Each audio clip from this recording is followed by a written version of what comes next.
নমস্কার বন্ধুরা,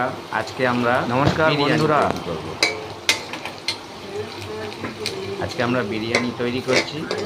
সেই কারণে আমরা এই বেরেস্তা ভাজা শুরু করে দিয়েছি। রিফাইন্ড তেল দিয়ে বেরেস্তা ভাজা শুরু করে দিয়েছি।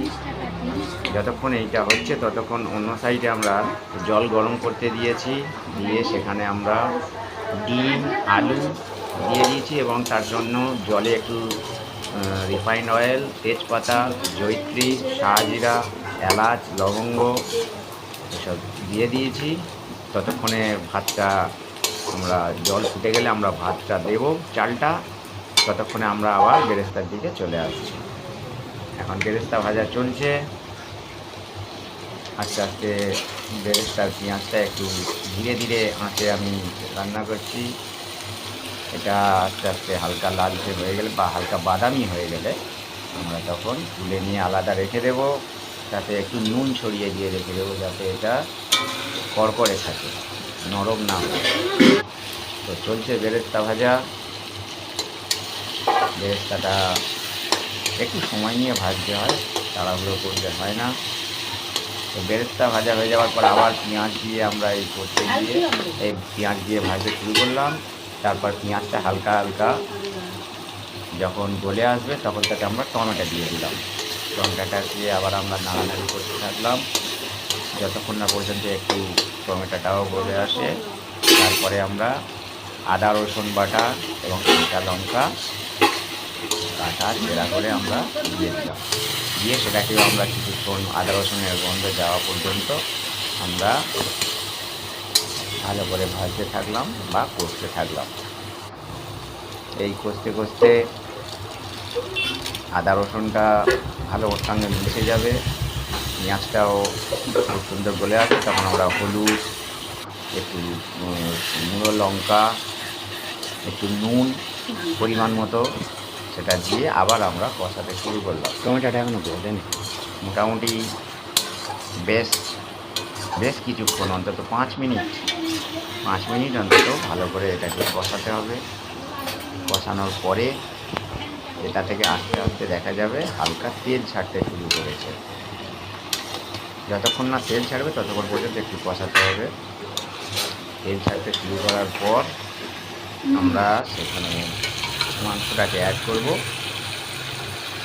তো আপাতত চলছে আমাদের কষানোর কাজ। মোটামুটি অনেকটা হয়ে এসেছে কষানো, তবে বেশি জোরে আঁচ দিলে হবে না। বেশি জোরে আঁচ দিলে আবার এটা পুড়ে যেতে পারে। কাশ্মীরি লঙ্কার গুঁড়ো একটুখানি দেওয়া হবে যাতে একটু রঙ আসে তরকারি। তো যাই হোক, এরকমভাবে ভালোভাবে কষাতে কষাতে হালকা তেল ছেড়ে এসছে। তখন একটু বেশি আঁচ থাকলে যদি মনে করা হয় তাহলে একটু জল দেওয়া যেতে পারে, হালকা গরম জল একটু দিয়ে ভালো করে কষানো হলো। কষিয়ে কষিয়ে বেশ ভালো রকম একটু তেল ছাড়া মতো অবস্থা বোঝা যাবে। কড়ার গায়ে গায়ে তেল পড়ে থাকবে। সেই অবস্থায় এখানে আগে দিয়ে দেওয়া হলো মিট মশলা দিয়ে দিলাম। অনেকে পরে দেয়, আমি আগেই দিয়ে দিলাম একটু স্বাদটা ওর সঙ্গে মেশার জন্য। তো মিট মশলা দিয়ে ভালো করে আবার কষাতে শুরু করলাম এবং বেশ কিছুক্ষণ ধরে কষাতে কষাতে দেখা গেল যে না, এবার হয়ে গেছে বলেই মনে হচ্ছে। সেই জন্য আমরা এবার মাংসটা এতে দিয়ে দেব। আপাতত চলছে। যতটা ভালো করে কষানো যায় তরকারির স্বাদটা তত ভালো আসবে, হুড়োহুড়ি করলে হবে না। সেই কারণে আপাতত ভালো করে কষিয়ে নেওয়া হচ্ছে। এইবার আমরা এতে অ্যাড করব মাংস। এই কাঁচা মাংসটাই আমরা নিয়ে নিলাম।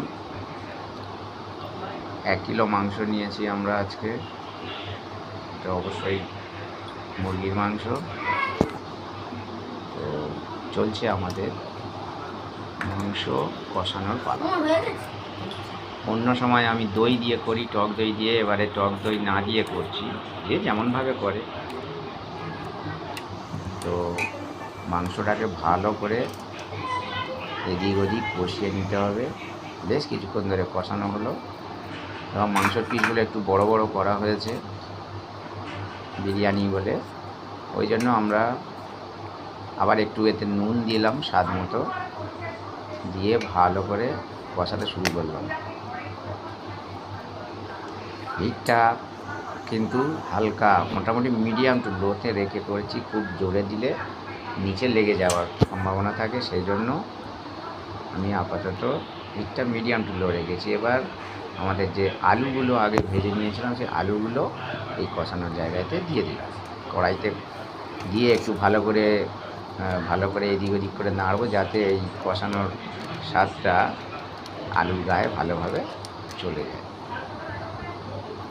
তারপরে একটু গরম জল পাশে করে নেওয়া হচ্ছিল, গরম জলটা তরকারিতে দিয়ে দেওয়া হলো। ঠান্ডা জল দেওয়ার থেকে গরম জল দেওয়াটাই বেটার। তো দিয়ে ঢাকনা দিয়ে বেশ কিছুক্ষণ ধরে রান্না করা হচ্ছিল, যতক্ষণ না মাংসটা ভালো করে সিদ্ধ হয় একটু দেখে নিতে হবে। তারপরে আমরা এবারে সাজানোর পালাতে গেলাম। আমরা লেয়ার সাজাতে, যেহেতু লেয়ার বিরিয়ানি হচ্ছে, আমরা লেয়ার সাজাতে বসলাম।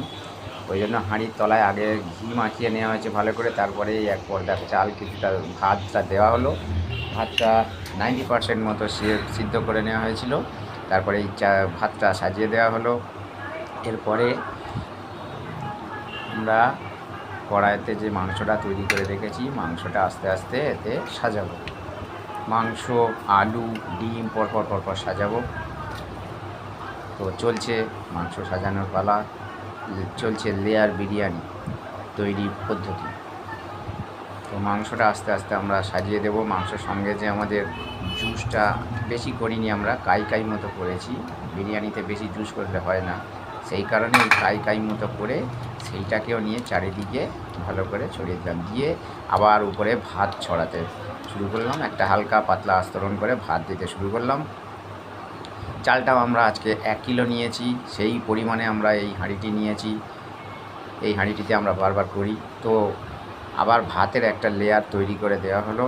ভাতের একটা লেয়ার তৈরি করে দেওয়ার পর আমরা এর উপর থেকে ঘি, কেওড়া জল, গোলাপ জল, মিঠা আতর, দুধ এবং বিরিয়ানি মশলা, বেরেস্তা সব পর আমরা একবার করে দিতে থাকবো।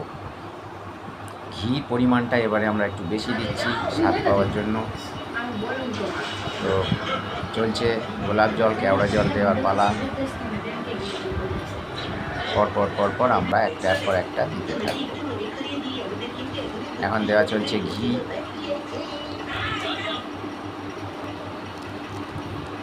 ঘিয়ের পরিমাণটা এবারে একটু বেশি দেওয়া হচ্ছে, স্বাদটা ভালো পাওয়ার জন্য ঘি দেওয়া কমপ্লিট হয়ে গেল। এবারে আমরা দুধ দিতে শুরু করব। দুধ, আমুল দুধ আমরা কিনে নিয়ে, 1 প্যাকেট দুধ কিনে নিয়ে করে নিয়েছিলাম, সেইটাকে নিয়ে আস্তে আস্তে আমরা চারিদিকে দিতে শুরু করলাম। ভালো স্বাদ পেতে গেলে বন্ধুরা একটু ভালো করেই বেশি পরিমাণেই সব